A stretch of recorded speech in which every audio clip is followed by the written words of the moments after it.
Just Branding. Podcast. Hello and welcome to Just Branding. This is Jacob Cass and Matt Davies and Katie Klencheski.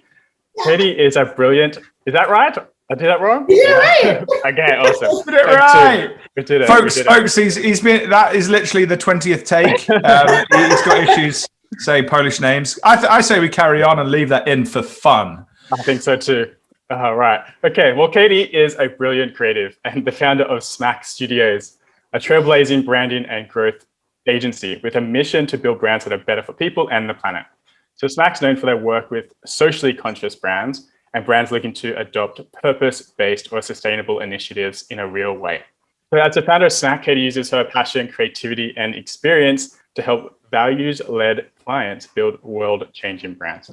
So she began her career in advertising, working for global brands such as Sony, MX, Cartier, and more, and has recently brought her knowledge to her company. Katie believes that the climate crisis is the most existential crisis of our time and considers sustainability and environmental impact in everything she does. It's what inspired SMAKK to create the Mission Plan, which is a guide to helping beauty and CPG brands build realistic pathways to sustainability. So she's built a team that uses this expertise as a force for good to change consumer behavior towards purchasing decisions. So they work closely with their clients to disrupt categories, differentiate products, and build consumer loyalty. So Katie, we're super stoked to have you on the show. So apologies about the name. For having me. But yeah, let's start at the top. Like what inspired you to start SMAKK? And great name, by the way. Oh yeah. I started SMAKK. It was over 10 years ago now. We had our birthday this past December. We didn't have any party because of COVID. So we'll really celebrate our 11th birthday.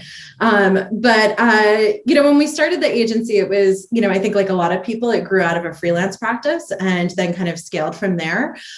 We really kind of pivoted into working with purpose-driven brands about 4 years ago. And it happened. We'd always worked with a lot of brands that were taking on issues around, social responsibility or sustainability. But we worked with a lot of other brands too. And the reason we made that pivot was because an old client of mine kind of came into the national and global news in a big way and made me rethink the kinds of clients that we were choosing to work with. And the old client was the Trump Hotel Collection, and that man became the president of the United States. So I hadn't worked with them for years, but it did make me kind of stop and pause and think about what kind of clients do I want to be working with in the future, and what kind of impact do I want to have going forward. And I really, from there, said, let's just choose clients that we really feel like are making the world a better place in a real way. And that was really kind of when we turned into this specialization and real focus that has continued on from there. Okay, so just for some background, what were you doing before in the industry? Sure. I was working at an agency that focused on luxury clients. So, it was kind of the aughts or the knots or whatever we want to call that time period. But when kind of luxury was a big buzzword in the world and people were really kind of focusing in on luxury designer and kind of everything was trying to elevate its stance to be considered a luxury brand. And at that time I worked with, Cartier and Amex and a lot of different hotel groups as part of the agency that I worked at. And the Trump Hotel Collection was one of the accounts that I was on. And in fact, I was the person who wrote their global brand guidelines and did an iteration of the Trump organization website at one point as well. So, oh, wow. Okay, so your role. I was an art director. Yeah. Okay, art director. So you've come from a design background, or what type of background? What's been your role in those industries? Yeah, I started, I went to art school. So I was like a drawing and printmaking major, and then moved to New York City and took some more classes at NYU and ended up in graphic design, which very quickly became graphic design for growing brands. And then, kind of as I moved up the chain at different ad agencies, took on the art director title. And then when I started SMAKK, I was designing and art directing and doing all the business stuff too. And, now I'm more on the brand strategy side 10 years later. Amazing. Nice. Hey, I want to dig into a couple of things, if that's okay. Because you talked about your positioning, you mentioned the story, really interesting. First of all, how's it gone? How's it gone in terms of finding purpose-driven brands? I'm just super excited to talk to you about that for a little bit. Yeah, I mean, honestly, there's no shortage right now of brands that are really trying to think about their role as part of, doing something as forces for good. We work with a ton of brands right now that are, whether it be their packaging and they're looking at how can this be more sustainable, or how can we kind of take some of our profits and use that to, support a nonprofit that we care about. There's a lot of brands that are doing awesome things in the world. And I think that that's part of like a change in how people are viewing what entrepreneurship is and what it should be and what the roles of companies should be. So that's been awesome. When we started this specialization, we thought we might have to get a little smaller before we get bigger. If we're, going to say we're going to drop the clients that don't fit this profile. And we did for like a minute. And then really, it's just been amazing how many brands kind of recognize that this is what we do. This is the kind of company we work with. And they kind of raise their hand and say, we'd love to work with you. There's so much that I want to ask you. Can we start with one thing though? Yeah. This idea of purpose-driven brands, it's we say it, and I guess it's come to the fore of late, I guess, with the explosion of brands across the global world. But it's kind of, I don't know if you'd agree with this. So I don't want to put words in your mouth, but for me, it's kind of like not a new idea in a way. Like we obviously I'm here in Britain, right? So in Britain we had the Industrial Revolution, and there were always sort of owners of businesses who were slightly conscious. So I guess it become branded as conscious capitalism, right? So you'd have factory owners, yes, but there were the odd one that would be like a little bit nicer to workers than the other one. So you think of there's a chap called Roundtree. He had loads of sweet shops and stuff, and he's renowned for being a bit more philanthropic. Still very wealthy, but and so you get these characters going right back into the Industrial Revolution who didn't think it was just about making money, but then somehow we lost our way, and business became about shareholders and and capitalism unconstrained. And then we've had bubbles bursting all over the place, and and I think people, like you said, are starting to rethink the purpose, the role of a business, and therefore the brands that business owns in the real world. What are your thoughts on that? Would you sort of go along with that very, very sketchy and very probably lots of holes? Probably our listeners are like, oh, Matt, what are but that's how I see it in a very simple kind of bearded blonde way. What are your thoughts, Katie? I think that's really interesting the way that you framed that, because I think that there's that kind of like takes it apart and looks at like every generation. We look at like, what are the vehicles that should be in charge of doing the right thing?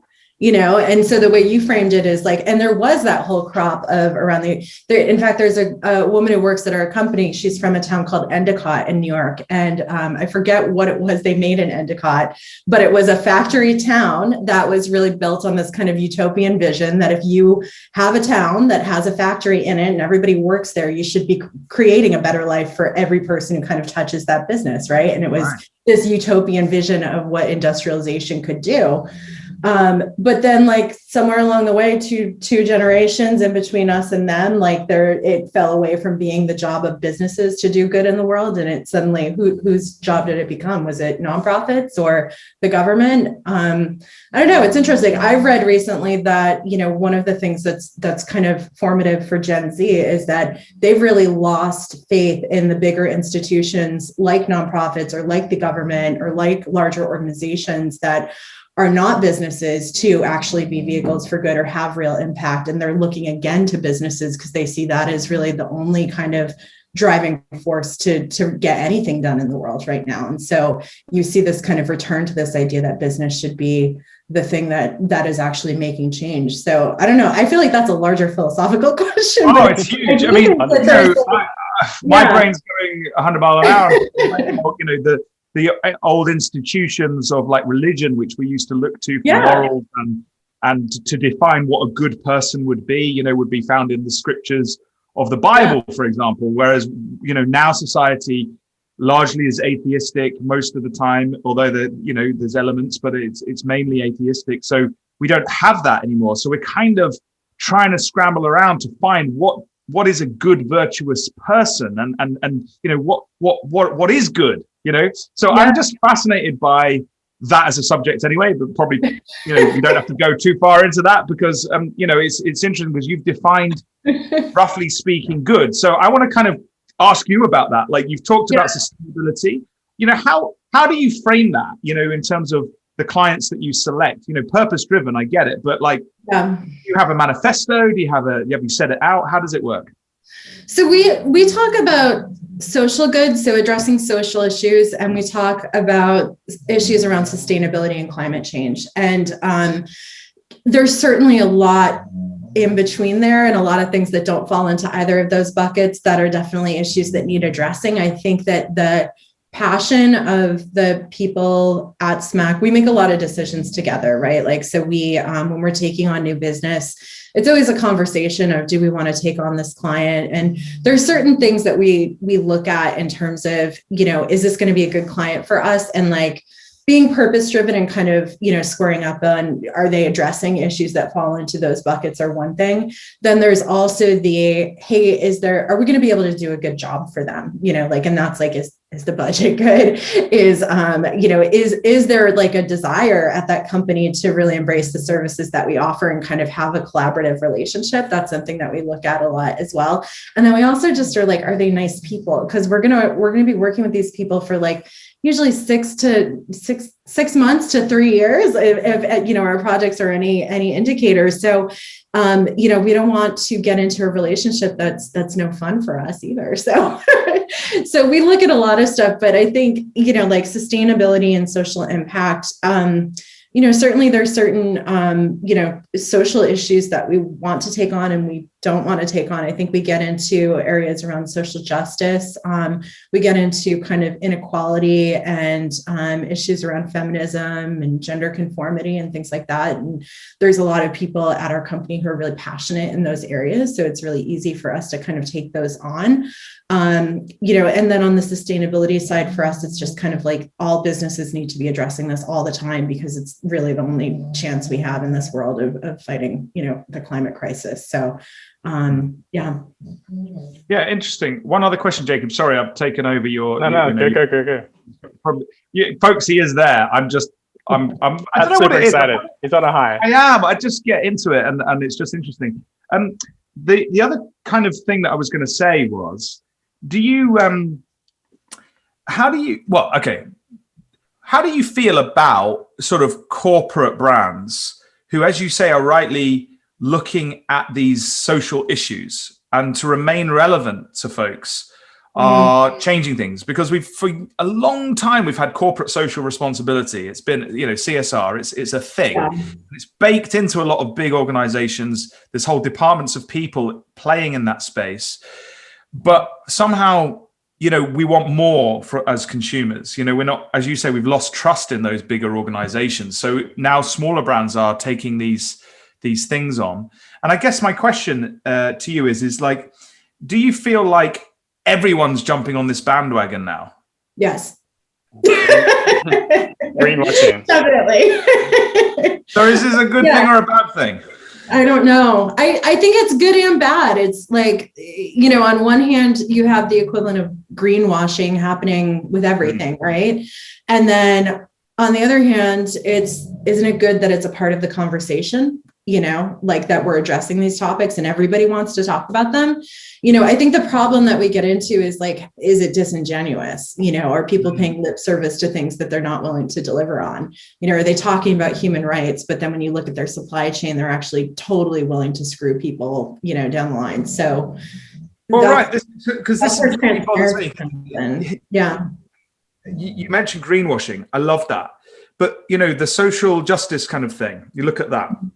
And you see, you know, big brands, you know, we had Black Lives Matter, we had Me Too, all jumping on, you know, on their Instagrams and their LinkedIn and whatever, and posting up all this stuff.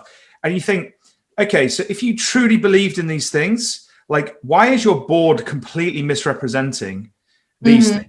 Now, I'm not saying that I've got all the answers. It just seems very strange to me, because it's almost as if we're virtue signaling. We're you know, oh, we support this, but no one's really doing anything about it. And frankly, you know, if you dig down into the belief systems, what are we actually saying as a society? You know, are we really going to kind of adopt a Marxist view of this and expect organizations to sort of disseminate their money across to what are we actually driving at, I guess, is the question. What do we really want? We don't want oppression, I get that, but then what's the utopia? What does that even look like? And I don't know, and I'm interested. I wondered if you've got any thoughts on that. Oof, what does utopia look like? Was that the question? Yeah, what does it look like? What is good? I guess because, you know, I guess I'm asking.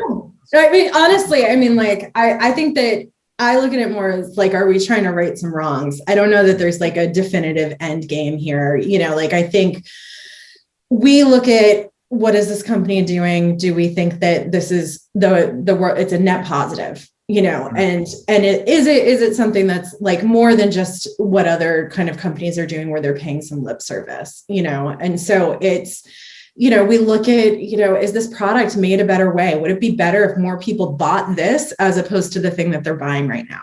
You know, and that's kind of what it comes down to. Cause like we're working with consumer brands. So it's, you know, like at the end of the day, I'm helping them sell more product. Like no matter what we do, the goal is to help them sell more product. Is it better for the world if this product is being purchased as opposed to their competitors? And that's kind of what I ask myself about it.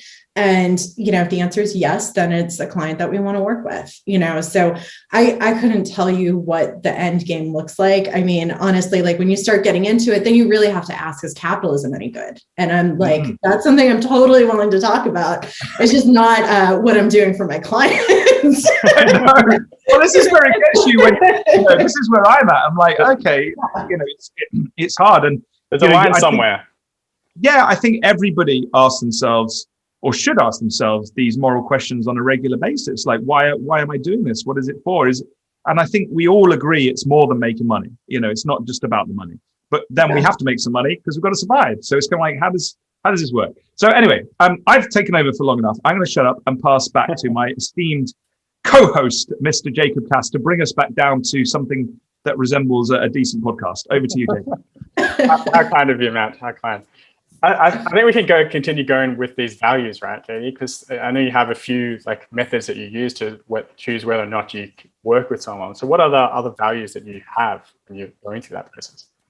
Well, I think, you know, I mentioned a couple of them. I mean, one of the questions that we ask is like, can we do a good job for this client? And like a lot of that has to do with you know, what we have to offer and whether we're going to be able to have a really great collaboration with a client, you know, and that has to do with how people are to interact with and, you know, like whether there's chemistry and things like that. So, you know, it is clear. I've worked with companies that, you know, are really toxic. Like, you know, the way that the top down, the way people are treated, you feel it feeling bad, you know, and it's like, even companies that like on the things that they say, it's like, if that's not how they're actually doing business and you're looking like behind like what's actually happening, that doesn't feel good either. So it's like, you know, looking for like respect across the board and like how people are treated at companies is something that, you know, we're always kind of looking at because it spills out to us too. Like if you work with a company that's kind of toxic or, you know, you just feel kind of yucky, like when you're working with them. So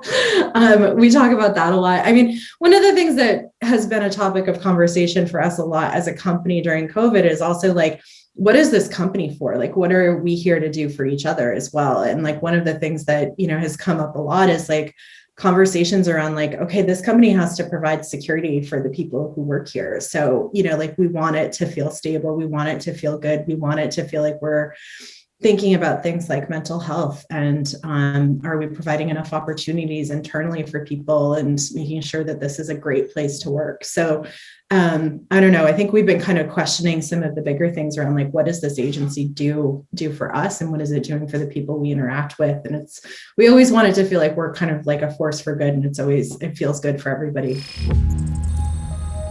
So what are some brands you think are doing this well?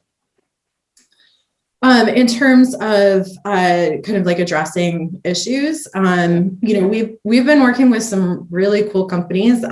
We just relaunched a brand called Conscious Step this fall, which is a brand that they make socks and sweatshirts and like the kind of stuff that, it's fashion, but it's the stuff you have to buy. And they make really fun products, but every product gives back to a different nonprofit. But then along the way, everything is fair trade and ecologically sourced. And really, it was the founder's vision that, even a small purchase should be something where you're able to feel like you're doing good along the way with it. And so, it's like you have to buy socks, might as well buy socks that are a force for good in the world. So we just launched them in, right before the holidays. I guess that's 6 months ago now. Time is really going fast. That's amazing. Yeah, but stuff like that is really fun because, for me working with them, I was like, wow, like every part of what they're doing is considered. It's not just, okay, let's give back 1% of this purchase to a nonprofit. It's okay also, but like the thread that we're using in the socks has to be something that's made well. And everybody who touched this product along the way was better for it. And so like, I take a lot of inspiration from the brands we work with like that. Sounds like a good partner for Tom's. Yeah. or Patagonia. Yeah.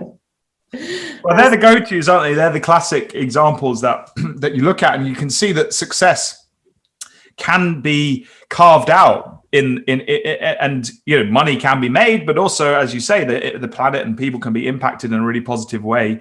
At least that's the image that I've got of those brands. I wonder one day we'll probably get someone on, Jacob, who's been inside, and we'll see if it's all true. But I'm sure it is, because the thing is today you can't hide, can you? So I just wonder, your employees are all on social media and stuff, and your customers are all on social media, so you can't hide from these things. How do you find?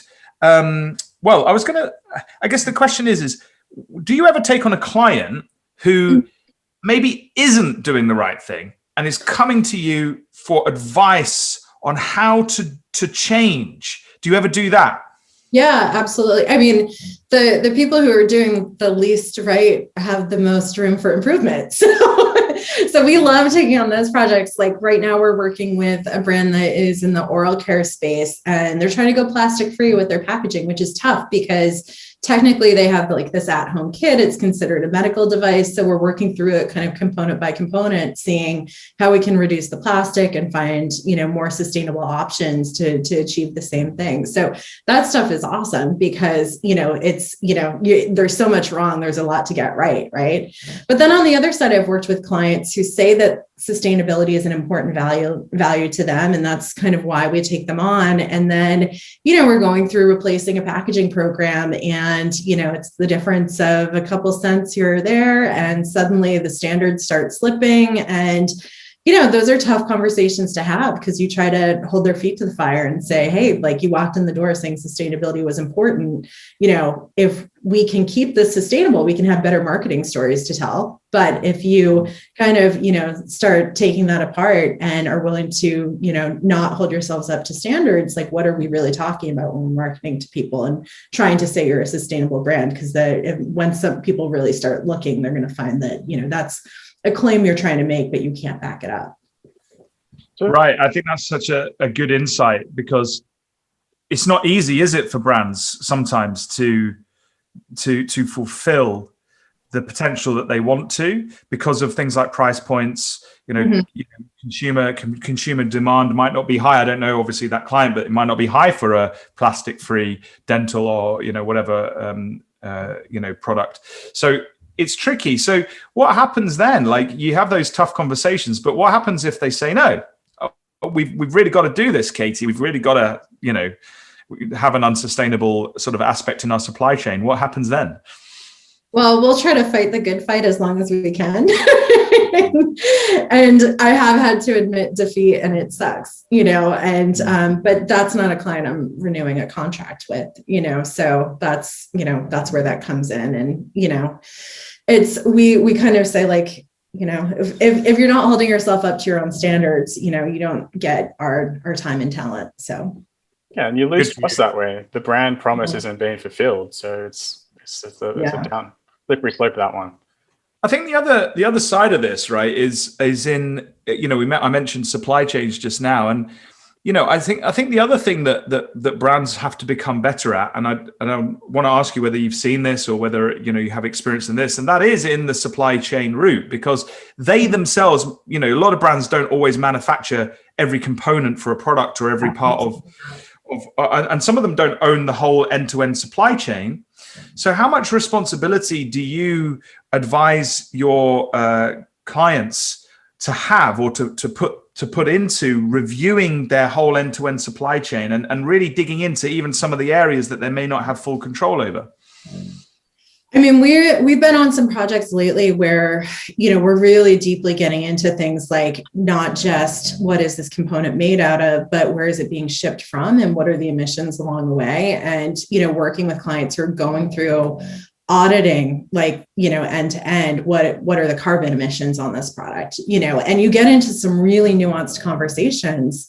You know, we were working on a project, I can't say too much about it, but, you know, we were looking at evaluating, you know, glass or plastic for a component, you know, and glass infinitely recyclable, you know, it can feel more premium, but it's breakable, it's heavier. So that means that, you know, every, you know, case of it that gets shipped is that much heavier. It's going to require that much more in terms of fuel to transport it. And, you know, if you're looking at the plastic component and it's this much closer to the production facility versus this glass component, which is further away and it has to travel great, you get into, you know, this is the kind of math that I tried to avoid by going to art school. So But it's important, isn't it? It's really important because, as we say, brands are out for this stuff.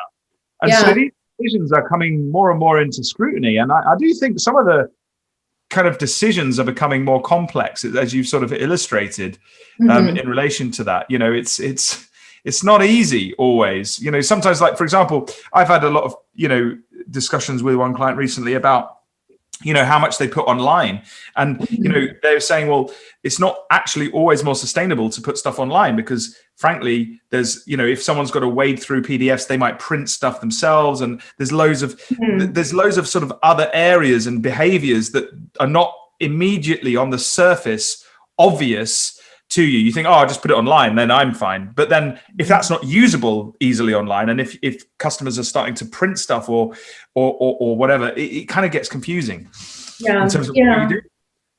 Yeah, I mean, there's so much to it. I mean, there is like a whole side-by-side industry to what we're doing that is really auditing supply chains and things like that. So that is a different job, but it is a job that informs what we do. In every project we're learning more on because there's just more to consider. And I do think there are some brands that are going through like really extensively auditing, you know, materials and emissions and really every piece of what happens between, you know, when that product is, you know, not just produced, but sourced through to what happens after it leaves your hands when you're done using it and it goes into the waste stream. And it's really important that we get a better handle on what happens with things. But then beyond that, you end up in these scenarios, just thinking more about packaging. We're looking at things like, okay, on your direct to consumer channel, because you're shipping it, maybe we can ditch a layer of packaging, right? Like we can get rid of that secondary box if we're putting it in a self shipper.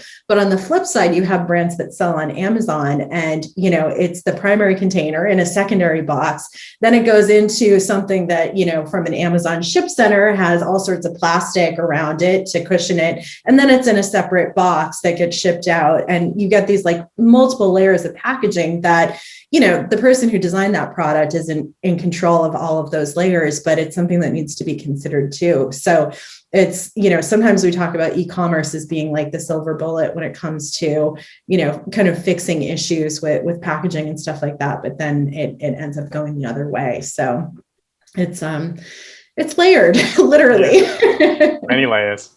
So what are some ways that brands could actually adopt it or become more sustainable? Yeah, I mean, definitely like the biggest thing that we look at with brands is packaging, because that's, when we're talking about consumer packaged goods, that's literally the definition of it. And the other thing is, in the design process, that's what we usually have the most control over. So we're always looking at ways to, reduce the footprint of packaging and make it more sustainable, whether it's switching out materials, whether it's looking at, simplifying components so that there's just less that goes into it. I think that the challenge that, one of the many challenges there is that, especially when you look at, we work a lot in skincare and beauty, and a lot of, what has kind of gone into creating consumer brands. If you look at, a category like perfume, so much of what you're actually buying is the packaging, because that's what sells the product on shelf. So we're really having to change kind of what consumers expect from prestige brands or brands that have kind of an implied high value when we go to simplifying things. But I do think that there is like a changing sentiment in how consumers kind of are valuing minimalism, or seeing that as a signifier as something that's valuable. So, that's something that, we lean into a lot there. We also talk about things like, can you develop refill programs, and looking at, how we can shift the packaging to support that. So a lot of the sustainability stuff is coming in there. And then, we do work a lot with brands on helping them get credit for the things that they're doing right. So, helping to tell better marketing stories around the sustainable things that you're doing.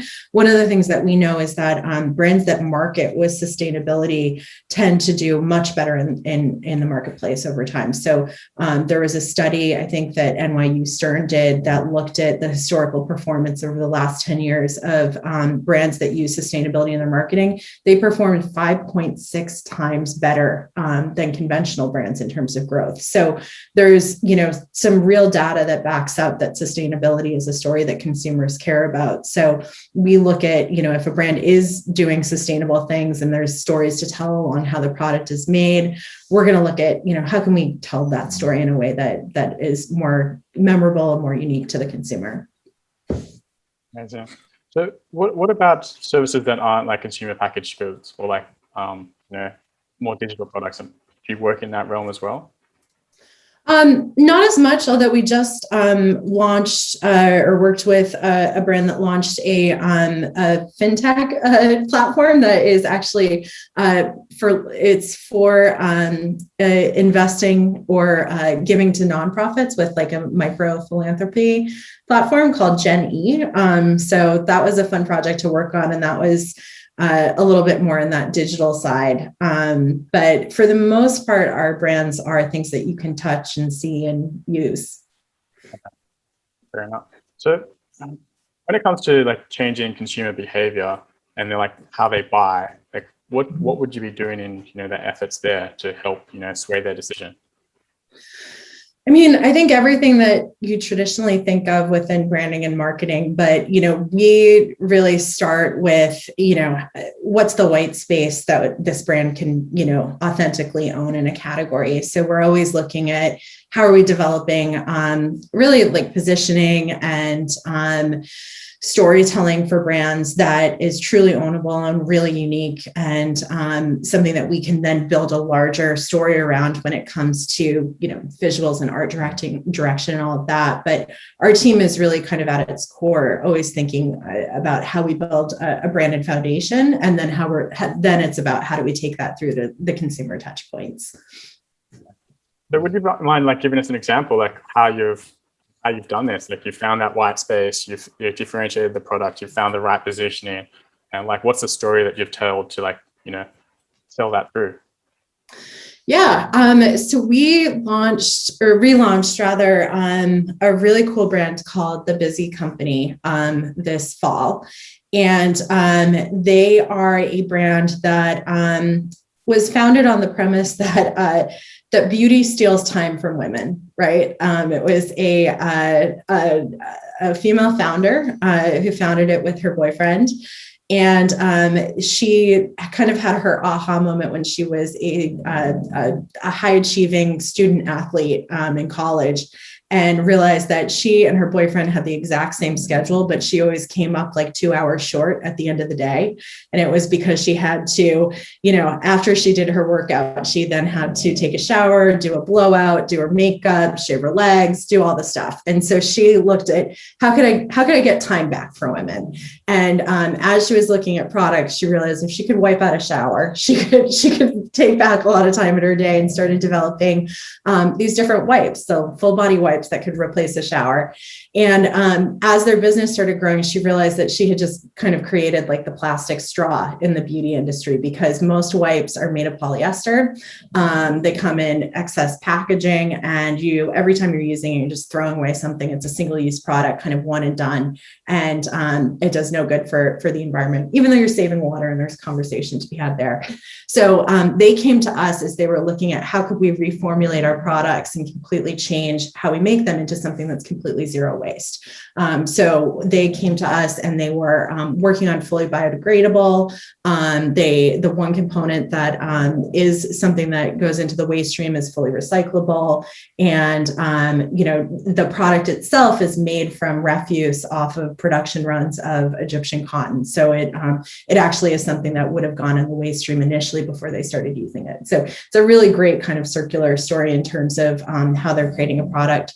So in working with them, we really dug into, okay, there's this awesome founding story that has this really cool feminist bent to it that's about helping women kind of amplify their lives.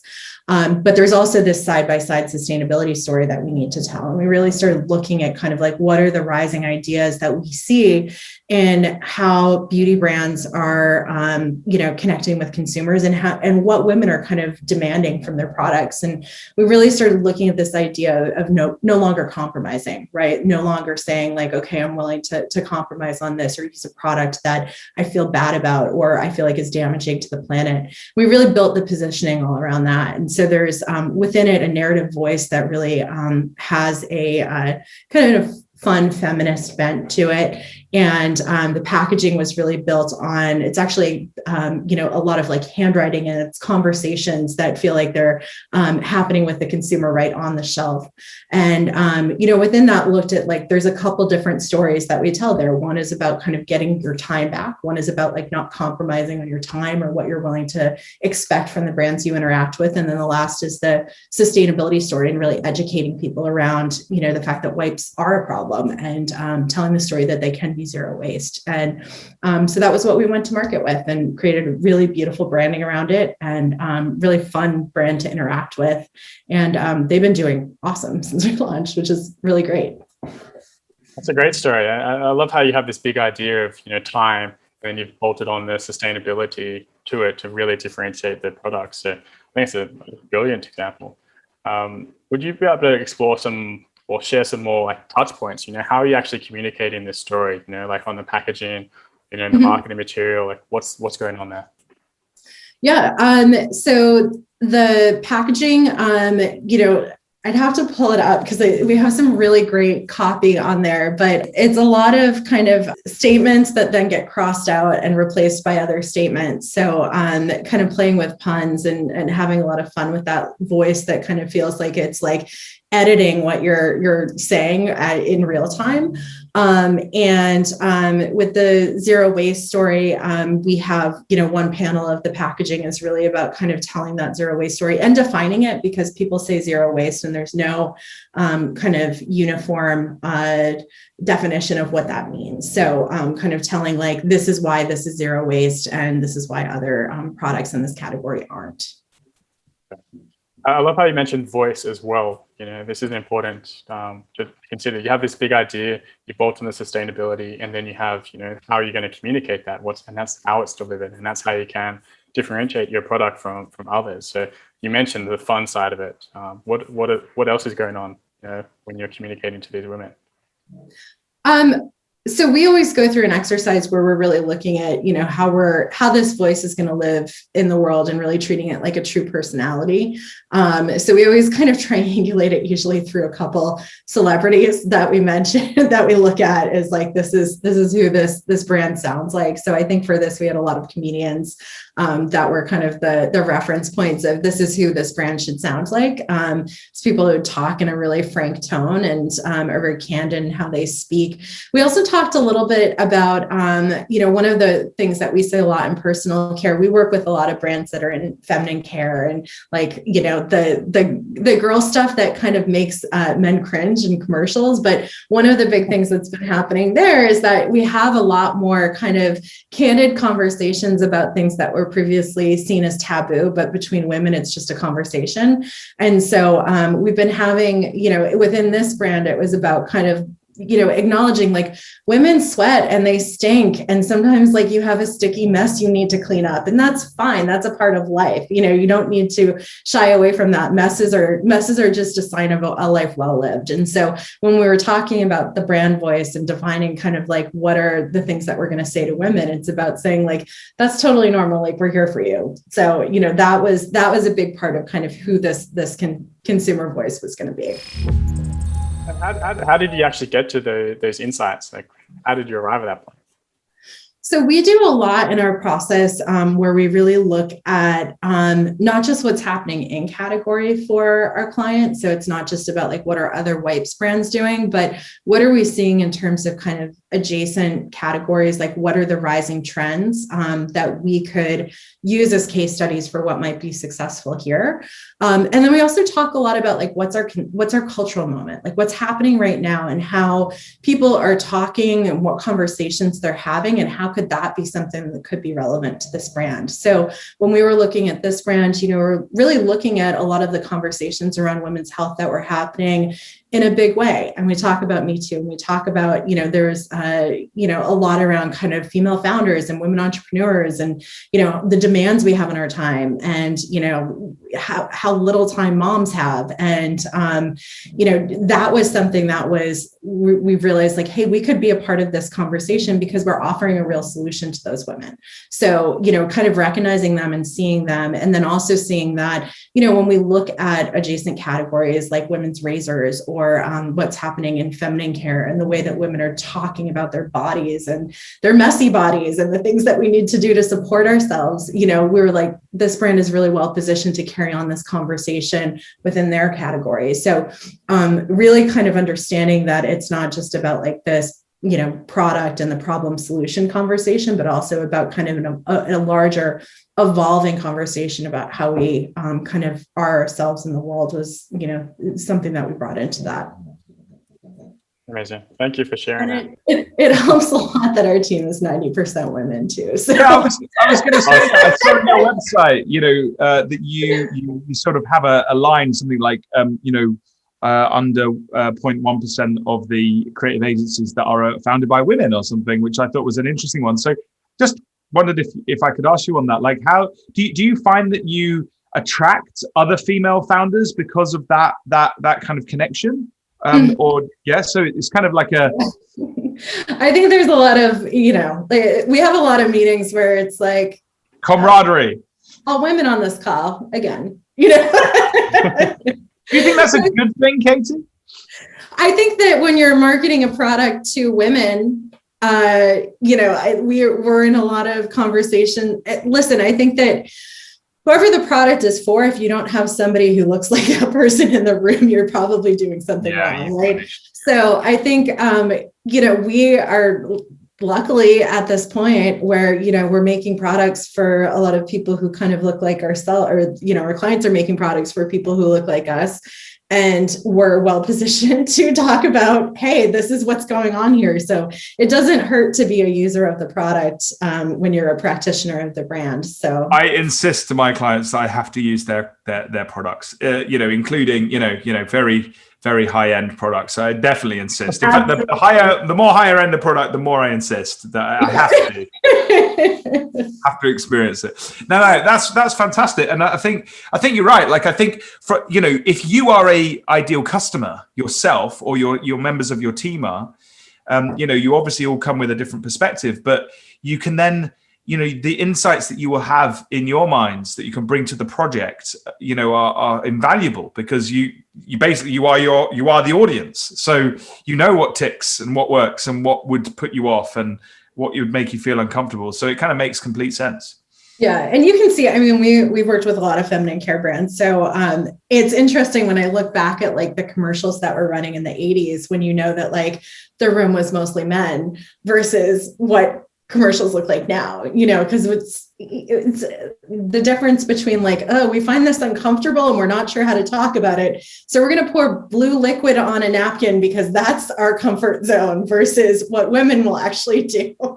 It's a different space, you know, so, you know, but I think, you know, we definitely have some subject matter expertise that we've built over time that I think is a direct result of, you know, we're working with founders who are kind of solving problems for themselves. And they're saying, hey, you also are in this demographic. And so you probably have some insights that, you know, or you're not starting from zero on this project. We've gone through a lot. Unless you have like another really great example to share, like, did you have any, you know, parting words or, you know, words of wisdom for people that want to get more sustainable?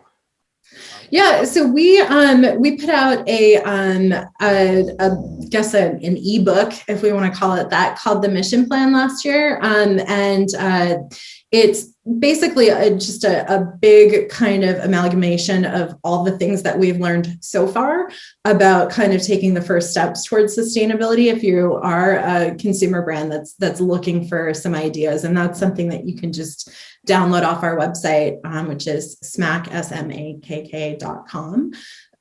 So that's something that we have. Yeah. Amazing. So the mission plan. So is this mission plan, you know, for other people, or is it part of your mission, or like, just to clarify that? Well, you mean where did the name come from, or? I was looking at your site and it said like mission plan. So is that the ebook, or is that part of your mission? Is it? Oh, that's the book. That's the downloadable. Yeah. Okay. Yeah. All right. Good. Yeah. Okay, cool. So SMAKKstudios.com to download the mission plan ebook. Yeah. Awesome. Cool.